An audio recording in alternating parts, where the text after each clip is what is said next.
Good morning. Welcome back to the How About Some Football podcast, episode 2.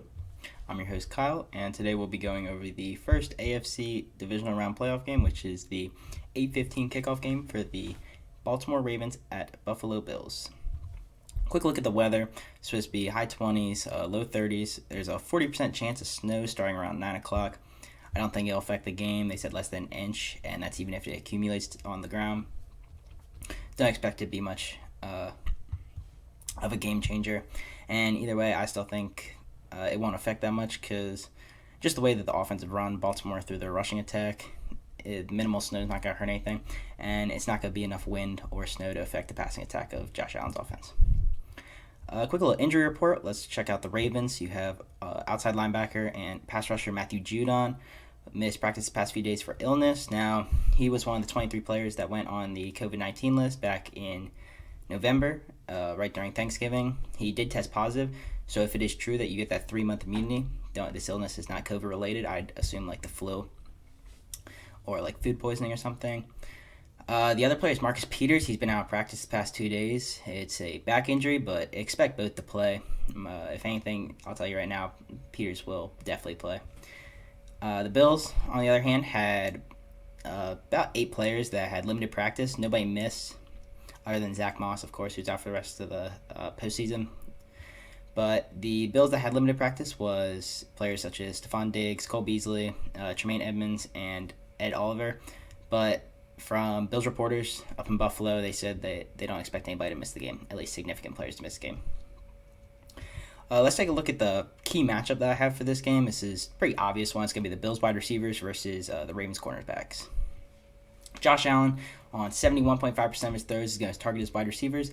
It's pretty evenly dispersed between all the wide receivers except for Stephon Diggs, who ends up getting 27.8% of his throws. I believe that is the highest percent within the NFL between a quarterback and a wide receiver. A little odd thing is I expect Marcus Peters to end up matched up against Diggs for the majority of the game, while Humphrey sticks on Cole Beasley. Now, there's a chance that Humphrey's going to cover Diggs if they are in a few man coverages due to Humphrey having the third lowest allowed completion percentage in the NFL when having man coverage. This is mainly during blitz packages. But just because the way that Peters plays, he plays off often. He gives room to allow the player to move. He doesn't like playing like up front. I expect him to cover Diggs, and from reports, everyone else expects Peters to cover Diggs for the majority of the game. So, with that being said, expect more throws to Cole Beasley. If Humphrey's guarding him, Marlon is the second most targeted cornerback in the NFL, primarily during his zone coverages. So not really targeted, such as if he were in man coverage, but more so he was the closest guy to the person that caught the ball during his zone coverage.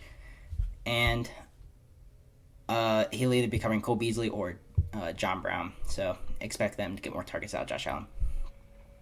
Let's take a look at keys to the game for each team. First, we'll check out the Ravens. The first Ravens key will be how Don Wink Martindale, the defense coordinator, puts together a blitz game plan.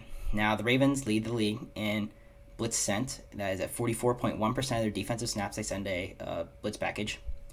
And this is 4% higher than second place, which is the Dolphins, around 40%. That's Wink's thing. That's Don Martindale's whole defenses.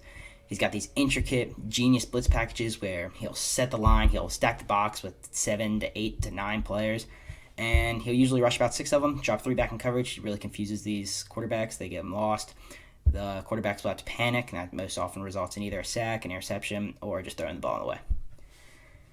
Here's the only problem is Josh Allen's pretty good against the blitz. So this year he's thrown 19 touchdowns and has a 67% completion rate against the blitz, both actually first place in the league. So it's pretty interesting because last year that was one of his struggles. Completion percentage against the blitz, he had one of the lows. I think it was around 43% in the league. Again, attest to his immense improvement over the offseason and coming into the season, upping that by nearly 25%. You just don't see this kind of jumps. When you look for players to make this kind of jumps, you see them happen yearly.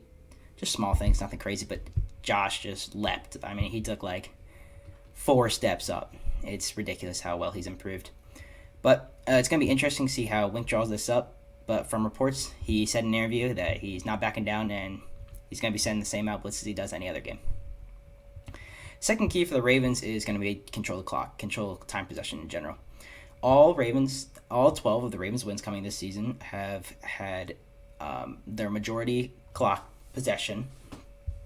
So all the Ravens games that they've won this year, they have controlled the clock. They've had it for over 30 minutes, so had overall clock management possession. While in their 5 losses coming this year to Chiefs, Titans, both the Steelers, and 5th loss came against Chiefs, Titans, Steelers, Patriots. They never held the ball for more than 30 minutes, and they lost the time possession. And so currently Ravens rank 5th on average time possession with 31 minutes and 30 seconds, while Buffalo Bills rank 6th with 30 minutes and 24 seconds. So I think it'll be a really good matchup. I honestly think whoever wins the time possession game is going to end up winning the entire game. So let's take a look at for Bills. What are their keys to the game? First keys for the Bills' victory is going to be for the Bills to score fast. They want to stack up points really quickly. In total, 20% of their touchdowns come during the first quarter, that being 12 of the 60 that they scored this season. That's honestly not too high, right around mid of average of the league. While during their second quarter, they averaged 30% of their touchdowns, 18 of their 60 coming this season. So very evenly dispersed between halves, one of only a few teams this year that had 50% of their touchdowns coming in the first half and 50% of the touchdowns coming in the second half. Really well split. Honestly, you usually see teams like the Ravens, they're going to stack up points in that first half, they're going to run the ball the entire second half, run the clock out. Or you got like the comeback kids like Kansas City Chiefs. They don't really put up too many points the first half, second half they come out, and they just blow the whole place. They blow the roof off the top. But it's different with Buffalo. They put up all their points, disperse really well across the game.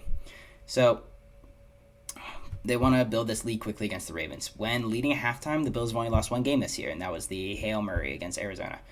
So they've shown that they know how to keep a lead, and that if they keep the ball during the entire second half, time possession-wise, you're going to want to keep putting points on the board. Honestly, just put a lot of points on the board in the first half, and you don't have to score as much in the second, because the Ravens are showing their struggles that they don't put up a lot of points when behind. So only one game this year that the Ravens went down, that the Ravens have won, went down at halftime, and that was only a 3-point deficit versus the Colts. That makes 4 total losses when they were down at halftime this year. Now, the win versus the Colts is actually the first game in 3 years that they've won while trailing at halftime, and if the Bills end up holding a large halftime lead, that being 10, 17, 20-point lead, it's going to be horrible for the Ravens to attempt to come back. That's just not the team they are. They're a punch you in the mouth really quickly and then run the ball down your throats for the rest of the game. Second key for victory for the Buffalo Bills is actually going to be to get every receiver involved. So obviously Diggs is going to be a main target for both not only Josh Allen but also the Ravens defenders. They're going to target in on him. He's one of the best in the game. Honestly, I have him as the second best wide receiver in the league, only behind Davante Adams. So they're going to expect him to get the ball the majority of the time. So expect Josh Allen to disperse the ball evenly between other wide receivers. And there are quality receivers on this team, that being Smokey Brown, Cole Beasley, Gabriel Davis, and honestly Dawson Knox, a up-and-coming tight end who's done really well recently, are all quality targets, know how to catch the ball. Now, final predictions. I honestly don't want to be too biased here, but if I'm going with the Ravens, which I will be, I'll have 38-31 Ravens, but if I go with the Bills, which is the most likely chance of happening because just a better team in general, I feel, 38-34. I expect a high-scoring game with two of the best offenses in the league, and honestly, I think it'll be the best game this weekend. I don't think the Chiefs or Browns going to be too much of a competition. I don't think Packers-Rams is going to be anything of a competition, and the Saints-Buccaneers, it'll be a cool game, but two old quarterbacks going at it isn't comparable to Lamar Jackson versus Josh Allen. All right, that's the end of this episode. And come back to check out the next AFC matchup, which is the Browns versus the Chiefs.